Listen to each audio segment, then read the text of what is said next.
नमस्कार, आप सभी का स्वागत है शुभ मंगल चैनल पर। आज हम जानेंगे सतयुग के बारे में। सतयुग कैसा था, उस समय के लोगों की जीवन शैली कैसी थी, उस समय के लोगों की आयु क्या थी। लेकिन उससे पहले मेरा आपसे निवेदन है, कृपया हमारे वीडियो को लाइक करें, अपने मित्रों रिश्तेदारों को शेयर करें और साथ ही हमारे चैनल को सब्सक्राइब करें। नए वीडियो की जानकारी के लिए बेल आइकन पर क्लिक करें। तो दोस्तों, चलिए बात करते हैं सतयुग की। सतयुग एक ऐसा युग था जिसे सत्य का युग कहा जाता है। इस युग में धर्म के 4 पैर थे, कहीं पर भी कुछ भी गलत नहीं होता था। सतयुग एक तरह से राम राज्य था। सतयुग में इंसानों के अंदर बहुत ही अलौकिक पावर भी थी।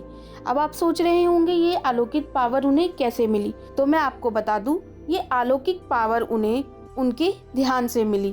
तो चलिए दोस्तों, अब आगे बढ़ते हैं और मैं आपको एक बात और बता दूं कि उस समय किसी को भी किसी प्रकार की मेहनत करने की कोई आवश्यकता नहीं होती थी। जो भी उन्हें चाहिए होता था वह उसे इच्छा शक्ति मात्र से ही पैदा कर लेते थे। इस वजह से उनका काम सिर्फ भगवान का नाम जपना ही रह जाता था। सदैव भगवान का नाम जपते रहते थे।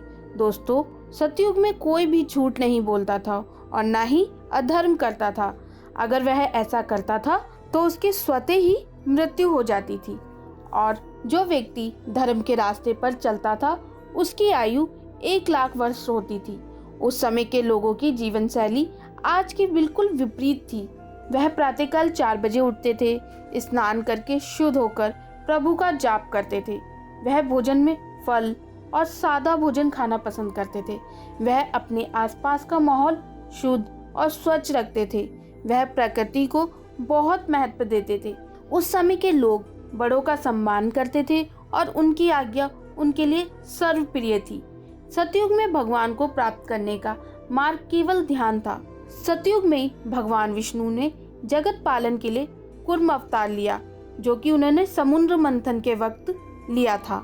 और फिर उन्होंने मत्स्य अवतार लिया, जो कि उन्होंने जब पूर्ण सृष्टि जल में सम्मिलित हो रही थी तो उस समय प्रभु ने मत्स्य अवतार लिया और जीवन का पालन किया। वहीं उन्होंने वराह अवतार और नरसिंह अवतार भी लिया। चलिए दोस्तों, अब बात करते हैं उस समय के लोगों की लंबाई की। तो मैं आपको बता दूं, उस समय के लोग करीब 32 फीट के होते थे। अब आप सोच रहे होंगे कि 32 फीट के ये कैसे हो सकता है। दोस्तों, पर ये सच है, उस समय के लोग 32 फीट के थे। अब आप इसी बात का अंदाजा लगा सकते हैं कि वह हमसे कितने शक्तिशाली थे। इतना ही नहीं दोस्तों, उन्होंने ध्यान के जरिए अपनी सभी इंद्रियां जागृत कर ली थी। सतयुग में मुद्रा के रूप में रत्न चलते थे और बर्तन सोने के होते थे। सतयुग में तीर्थ स्थान के नाम पर लोग पुष्कर को जानते हैं। दोस्तों, अगर हम बात करें कलयुग की, तो आज वह सतयुग से बिल्कुल विपरीत है, जिसका नतीजा आप सभी के सामने है। आज हमारी गलत जीवन शैली की वजह से हम खुद परेशान हैं। हम में से बहुत कम लोग होंगे जो स्वास्थ्य की परेशानियों से नहीं जूझ रहे होंगे। मेरा आपसे बस एक ही निवेदन है कि आप अपनी जीवन शैली सुधारिए और अपनी लाइफ को हेल्दी और हैप्पी बनाइए। मैं आपसे दोबारा मिलूंगी नई जानकारी के साथ। तब तक के लिए नमस्कार।